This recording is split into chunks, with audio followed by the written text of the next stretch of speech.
Meydan lazımdır. Bir defa burada çəkin. 10 ildir gəldiyi, 10 ildir gəldiyi. 10 il müddətində orada villa tikdir. Hansı pulla? Bəli. Bəli, hansı pulla? 2 aydır. Ali təhsilliyəm, 2 ayda maaş ala bilmirəm. Dövlət işində işləyirik. Bayraq meydanından bu muzey tikilir. Bayraq meydanından bizə yığırlar. Niyə görə? Nəyə görə? Nə məqsəd? Prezidentin xəbəri var, yoxdur. Yoxdur.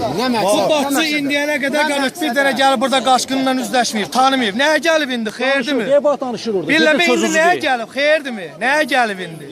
Nəyə gəlib indi? Yalancı vədələrdir, hamısı boş-boş vədələrdir. Cəmaat acından qırılır, cəmaatın hər şeyə ehtiyacı var, heç kimin də maaşı yoxdur. Hamını işdən çıxardırlar. Dünənlərim zəf vurulub, papamı işdən azad ediblər. Deyirlər ki, finans yoxdur, gedişinlə məşğul ol.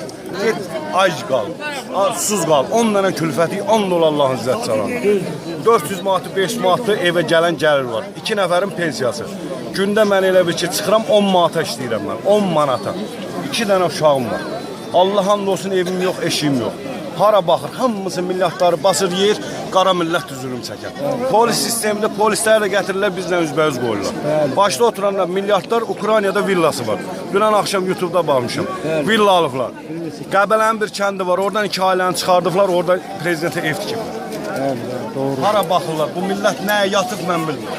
Böyük günah olur. Hə, prezident olacaq, şey kəsir. Lento. Bəli, bəli, sistem satacaq 200 manat alıram, onda ərmən olacaq.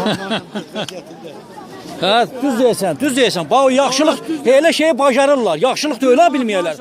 Bunlar yaxşılıq eləməyi bilmirlər. Pisliyi elə qəşə bilirlər. Bir adam pensiyalar, 3 kəslər, şəkər, təzik, 140 manatda pensiya alır. Bununla insan yaşayır. Mən ömrümün 65 ilin bu dövlətin yolunda xərcləmişəm. Hanı? Nə ilə qazanır? Nə verir mənə? Əvəzində verdiyi 140 manatdır. Ölə gedib olub 114 qəpik. Gülətçi olmuşam. Özüm bu da 2 ildir mən boğazımdan zopum var. Mən onu kəstirə bilmirəm. Kimə deyim dərdimi? 200 manat maaş verir, 6 baş külfətəm mən. Nəylə dolanım mən? Doğru.